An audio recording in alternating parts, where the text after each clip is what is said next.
What's going on, guys? BossOP6 here, back to another video, and today I'm here to do a different kind of video.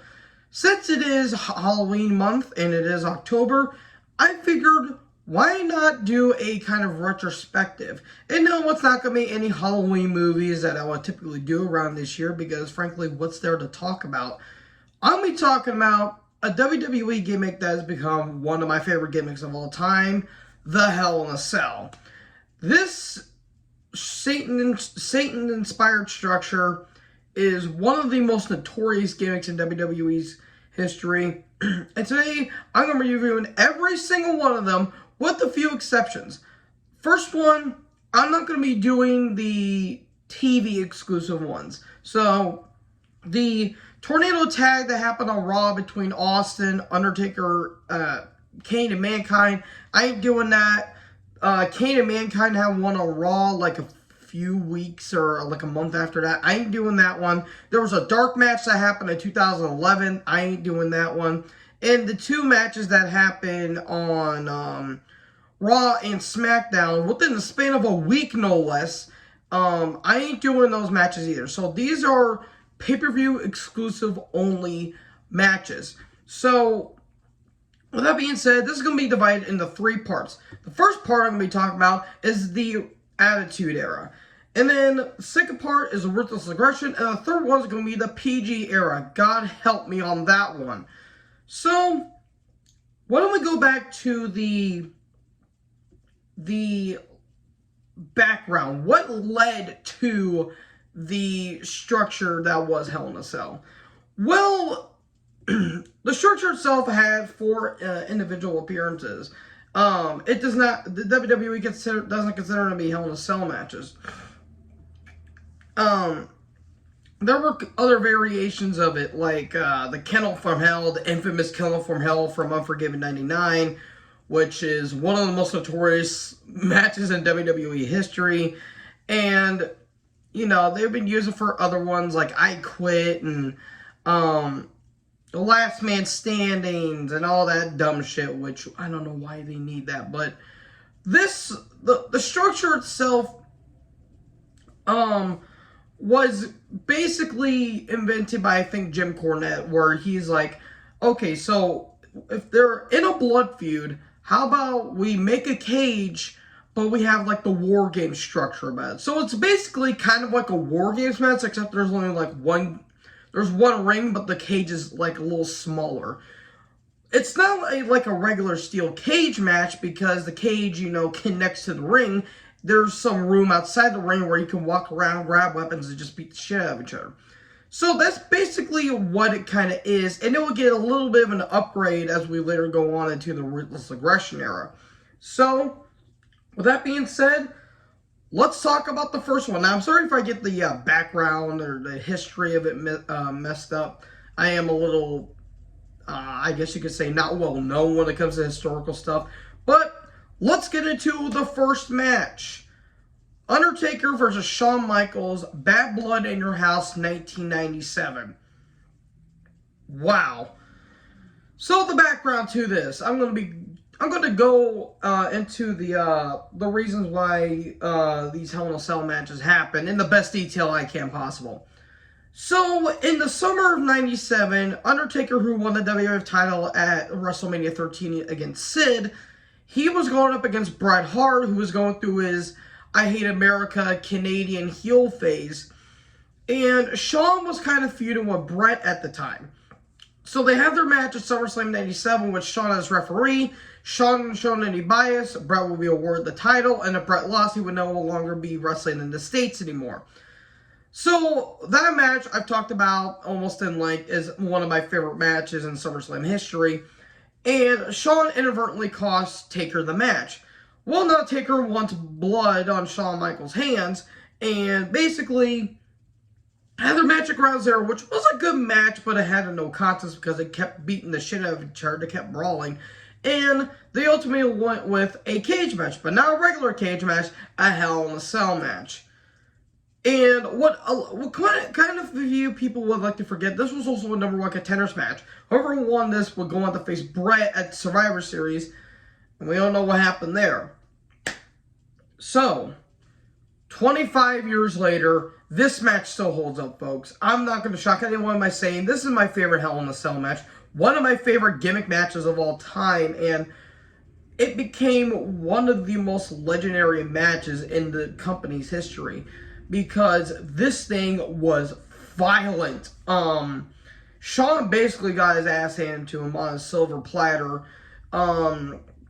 Taker basically took control like 90% of the match. Shawn got in his chops, don't get me wrong, especially that brutal pile driver onto the steps, but just this match, 25 years later, again, it still holds up.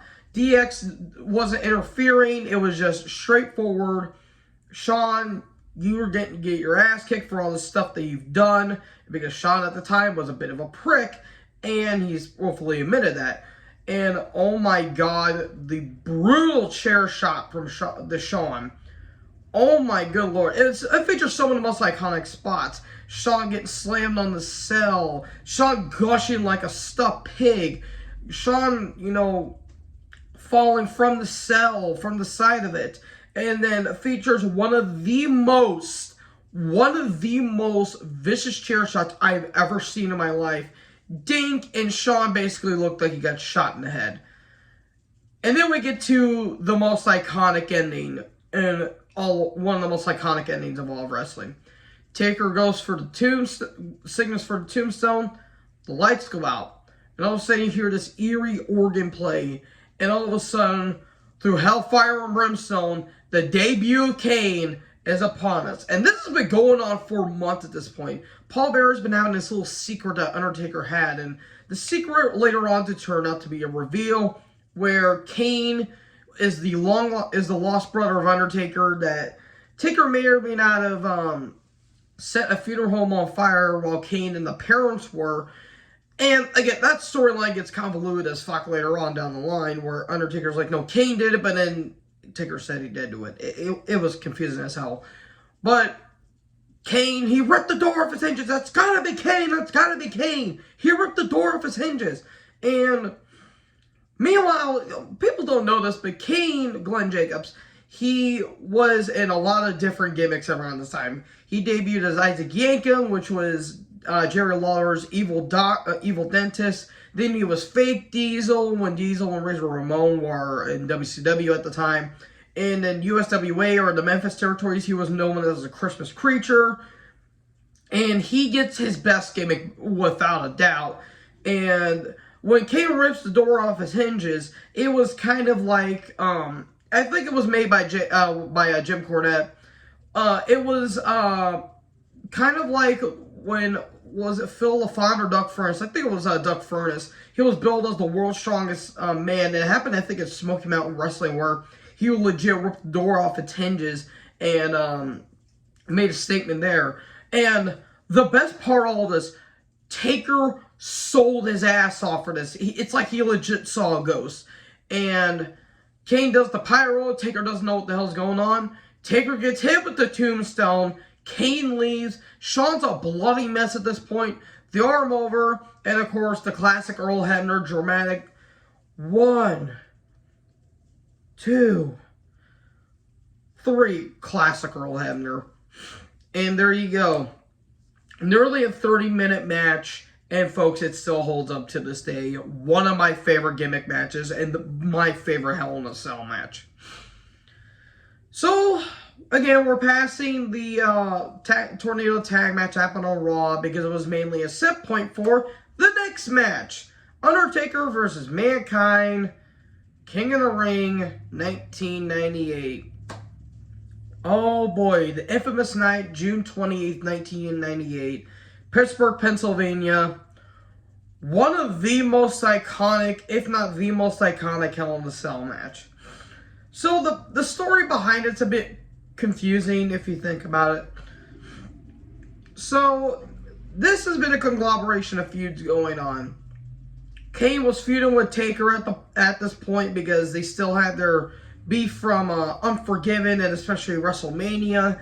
And Taker, Austin and McFoley at the time, who he was actually facing Dude Love, they were going at their wits of each other over the WWE title. And then that led to like this weird oddball tag team where Kane and Mankind were teaming up and Taker and Austin were teaming up. That led to I think it led to a match of Fully Loaded for the tag titles. And then I think a match between Austin and Taker at SummerSlam. And then it led to the Tornado Tag match on Raw. And then we get to this match here. Again, if I get it wrong, I apologize. But that's what I remember off the top of my head. Folks, what can I say about this match that has not been said already? It's one of the most notorious matches in all of wrestling. And I got one question. How did Foley not die? Legitimately, there were points in the match where people legit thought Mick was dead. Because, oh my fucking lord in hell, this match is a murder. It's a legit murder scene. What many people tend to forget is a few things. One, the original Hell in a Cell wasn't actually, bolted down. They used zip ties for the cell. So you get this match where Taker actually went into the match hurt because he suffered a broken ankle. And they were stepping on top of the cell, and you can see the zip ties popping out. So at any point, they could have went through the cell and they both would have gotten hurt. We get the infamous moment where Foley gets thrown off the cell, which Taker didn't want to do, but Mick insisted. And thank God Foley looked like he almost went over the barricade. But he landed on the announce table, and then he gets stretchered off, and Taker is up on top of the cell, and the cell's getting rising up, and the match is basically called off. And then Foley gets back up, and the crowd is going ape shit at this point. Then they battle on top of the cell. Again, the zip ties are popping off like flies. And then we get to another notorious spot where the original plan was for Taker to just choke slam Foley on top of a chair on the cell. But what happened was, since all the zip ties were popping off, Foley went through the cell and the chair landed on top of Foley's face and immediately got him a concussion. Oh my good lord. It's one of the most accidental, infamous moments because, god damn, you could tell Foley was out. Like, you could tell he did not know where he was at. And the match kept going. The match did not stop. Terry Funk was basically being like a doctor, basically, in some way, and then Taker legit choke slammed him out of his shoes, which was kind of funny. And then we get the thumbtacks, and Foley puts on the sleeper hold, but then Foley gets backdrop on the thumbtacks kind of weirdly, and he actually had to roll in the thumbtacks. Then the choke slam on the tacks, the tombstone, 1, 2, 3. Good God Almighty, this match finally ended. I've stated before when I did my top 7 Hell in a Cell matches, I ranked this a little bit low. This is mainly remembered for the spots. As a match, it's not really a good match. It's just a wild, ugly brawl. It's more remembered for the moments. With that being said, it's more memorable than Shawn versus Taker in some ways because it's the night Foley flew from the cell. But at the same time, I ranked it low based on work quality because, again, it's an ugly-ass brawl from start to finish. It's one of the most notorious Hell in a Cell matches, one of the most notorious matches in general.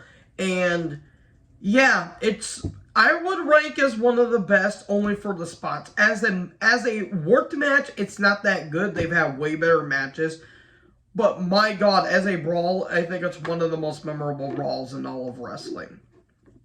So, we get the Kane and Mankind match on Raw, which actually ended in no contest.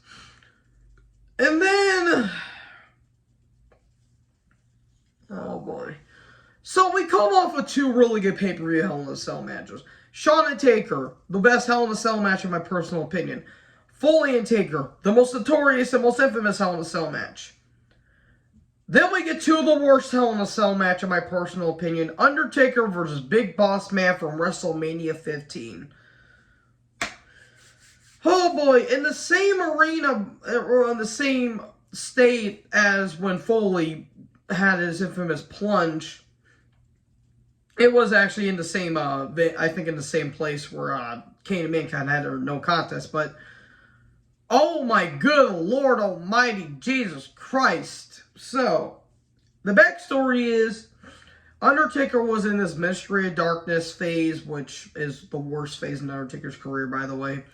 He was very injury prone, he was getting hurt a lot, and you could tell Undertaker was fed up with it. So, he was feuding with the corporation, he was feuding with Vince, and eventually he would target Stephanie McMahon and the infamous Where to, Stephanie? And then we get this match, and he faced the Big Boss Man of all people, which, by the way, Boss Man was checked out at this point. And, yeah, this match is one of the worst Hell in a Cell matches, and for good reason, because this match was not good. This match was fucking atrocious. I go as far as to say it's the worst Undertaker match. Like, it's either this match, a match he had against Goldberg at Saudi Arabia, or the handicap concrete crit match against the Dudley Boys at Great American Bash 04. Those matches are terrible within their own right. This was the worst offender because this happened at a Wrestlemania. Those happen on B pay-per-views. This match was so boring and so bad. It was botchy. No one gave a shit. People bled. No one cared. Taker wasn't motivated. Boss Man was way past his prime. At this point, he was literally there for a paycheck. And you could have done a six-man tag. You could have had a six-man tag and you would have had Taker pin Boss Man regardless. But they went to go with Hell in a Cell because... God, jeez. I don't understand why this match happened. It's one of the worst matches I've ever seen. It's one of the worst matches of the Attitude Era. And Taker won. This match nearly went 10 minutes. It felt like it went 20.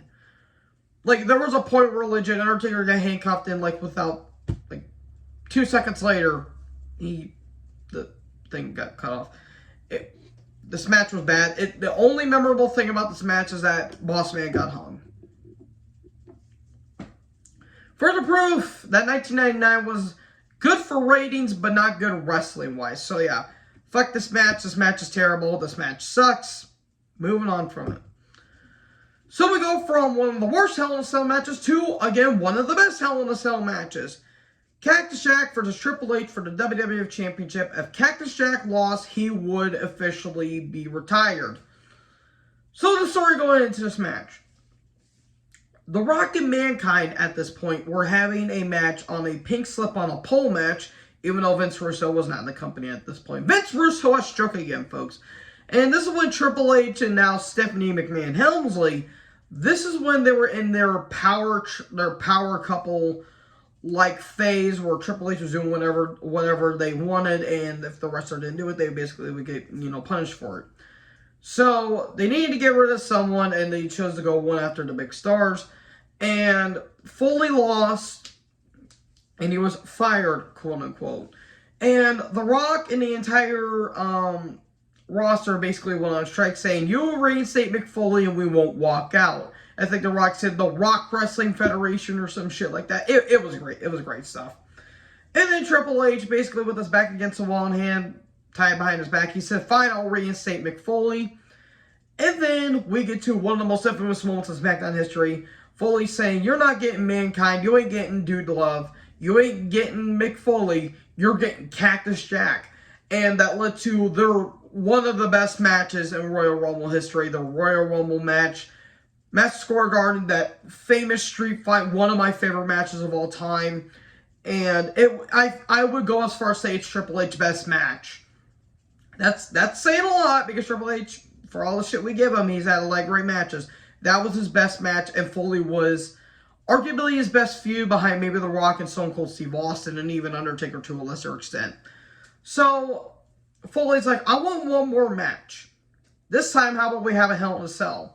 And Triple H is like, okay, fine, but if you lose, you will have to retire. And at this point, Foley was considering retirement because his body was breaking down. He was starting to gain weight, and he was legit thinking about it because of all the shit that the man's done. I mean, you just look at his stuff in ECW, WCW, and even in Japan when he was doing the King of the Death match.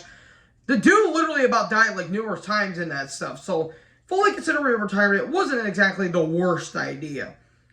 Then we get to this match. No Way Out 2000. This match, it was really good match. And we all knew Foley was going to retire. I would say I liked their street fight a little bit more, but this match was fucking great. A big fight feel. Yeah, Foley's never die spirit. Again, him getting hit off the top of the cell and going through an announce table, and then him grabbing the barbed wire board. Great stuff. Hitting Triple H with the Triple H selling his ass off for it. And then we get to one of the most iconic, one of the most memorable spots in all of Hell in a Cell history, where Triple H is about to get pile driven onto the flaming 2x4, barbed wire 2x4. Cactus gets back body drop, goes through the ring safely. That was actually planned. Good job, everyone. You actually protected Mick Foley this time. And Foley is literally a broken mess at this point. And the chair in the corner got busted. And Triple H, was in shock, like, holy shit, that actually happened. And Stephanie with the evil devil grin on her face and saying finish her off. And Foley is, like, barely moving at this point. And Triple H puts the final nail in the coffin. Pedigree. Earl Hebner didn't want to do it, but he ultimately did. 1, 2, 3. Foley loses. Triple H and Steph laugh off. Foley sends his retirement, his farewell, in one of the most tear-jerking moments in all of wrestling, because you could tell that Foley wanted to be done. And he was, for about a few weeks, and then brought him back for Mania. I understand why they did that, because Vince is like, well, pal, you did a lot of good shit for us, and, you flew off the Hell in a Cell and you went through and you broke all your shit, and, I appreciate you for what you done, but never do that again. We're gonna give you a raise. We're gonna give you your WrestleMania main event, pal. Ha ha ha.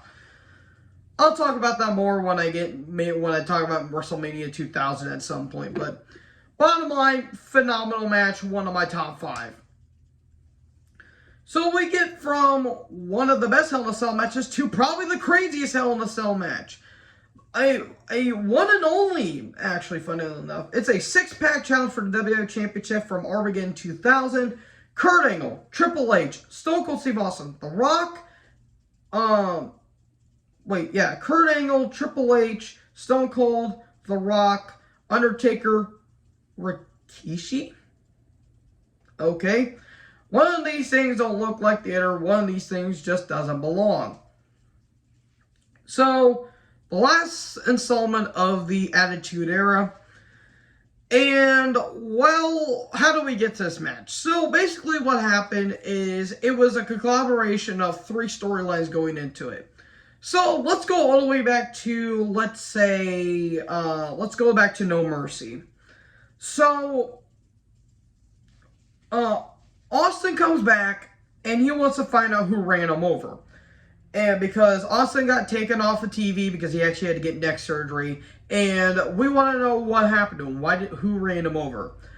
Well, Rikishi admitted it, and he said he did it for The Rock. He did it for the people. Meanwhile, at this time, Triple H was kind of doing his own thing, Undertaker was doing his own thing, and The Rock actually lost the title to Kurt Angle. So then we get to Survivor Series, where it was actually found out that Triple H actually ran over Stone Cold because he wanted to get his revenge, and The Rock was feuding with Rikishi, and Undertaker was taking on Kurt Angle for the WWE title. Undertaker lost to Kurt Angle via twin shenanigans. Triple H and Austin, I think, went to a no contest, and The Rock defeated Rikishi, but Rikishi got his revenge. And everyone wanted to go after Kurt Angle for the title. So then Mick Foley's like, how about this? How about we have a 6-pack challenge and a Hell in a Cell, and whoever wins there gets to be champion. And Vince is like, okay, because Mick Foley at the time was being commissioner. And Vince said, all right, but if anyone gets hurt, you're going to get fired as commissioner. So then we get to this match. One of the most fun Hell in a Cell matches because of how batshit insane this match was. And Armageddon 2000 wasn't a good pay-per-view in all honesty, but this was by far the best match. And oh my good Lord in heaven, the spots, the spots on the when they go to the cars, the cell work, and of course another infamous moment where Vince and his crew, these Pat Patterson and Gerald Briscoe, they brought in a sawmill truck or sawdust truck, and they they threatened to take down the Hell in a Cell piece by piece. And because Vince is like, no, this is going on too far, we're going to take this son of a bitch down one by one.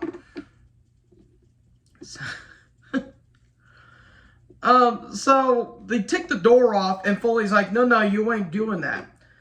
Then we get to one of the most infamous moments where Undertaker shoves Rikishi off Hell in a Cell, and he goes through the sawdust truck. He goes onto the truck full of sawdust.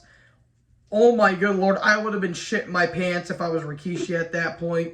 And it led to that, and it led to a crazy finisher fest where Angle, barely by the skin of his teeth, managed to get the pin on, I think, The Rock, and in the end, Austin stunned him for his troubles. This was a just crazy brawl from start to finish. It's one of my favorites.